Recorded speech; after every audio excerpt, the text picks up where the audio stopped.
خوتي العزاز السلام عليكم. انا جيت عاوتاني باش نشارك معكم التقضيه ديالي ديال السوق اللي هو السوق الاسبوعي ديال الخميس الامزري. غنوريكم شنو جبت من الخميس. كانت عندي 220 درهم يعني 4400 ريال. انا غنشوف شنو جبت وشنو شاط لي في جيبي. اجيو اخوتي اجيو. غنشوفوا هنايا عندنا شي بركه البنان. عندنا 1 كيلو البنان كيعمل 260. باش تعرفوا شنو كاين،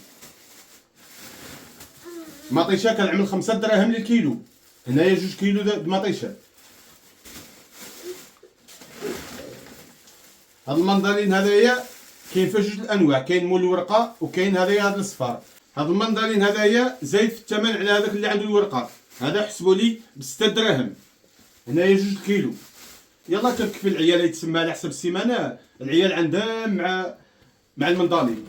نشوفوا عاوتاني شنو مازالنا هنا. التفاح 7 دراهم للكيلو. وهنايا البصله وبطاطا. بطاطا قلت لكم هي تسمى كتعمل 5 دراهم. البصله 6 دراهم 120. نشوفوا شنو باقي لي هنايا. هذا الصاك هذا هو خوه. هنايا واحد 3 الخبيزات. انايا بيني وبينكم الخبز السوق ما عنديش معاها صراحه الله، لان كيقولوا يتسمى فيها السكر بزاف، وهما اللي الدار يتسمى كيتوحشوا له. انا جبت لما يتسمى 3 الخبيزات. هذا الخبز هذه كنعمل 1.5 درهم، يعني هنايا 5 دراهم. قول 5 دراهم 3. شنو عندي هنا؟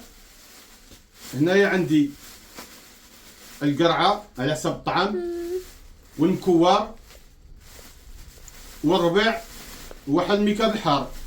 هذا الحار هذا عطاه لي واحد السيد قال لي يا اخي الزروالي غنتهلا فيك بالحار باش ملي تصور شي فيديو شكرني فيه.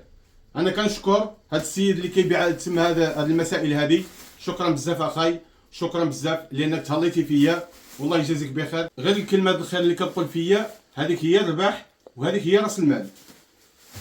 غنشوفوا الحوت عاوتاني. عندي هنا الحوت هذه 20 درهم د الحوت، فيها الشطون وفيها السردين وفيها السمطه. هنايا الحلوى الدراري، الزريعه، دانون، شي حاجه المصاصه. المهم يتسمى كتخربق عليهم وصافي. هاد الصاك هذا عندي فيه الدجاج هالنهار قيل كيعمل 15 درهم 300 ريال. مول الدجاج قال لي الدجاج كيعمل 15 درهم. قلت لكم اخوتي كانت عندي 220 درهم. دابا غنضرب يدي لجيبي وغنشوف شنو باقي لي في جيبي. ها انتم بقى لي 20 درهم هنايا، يعني مشات 200 درهم ديال هاد السفره هذه. نتوما قولوا لي اخوتي واش الغلاء ولا الرخاء؟ تحياتي لكم حتى التقي في اسبوع مقبل وفي فيديو اخر. السلام عليكم اخوتي.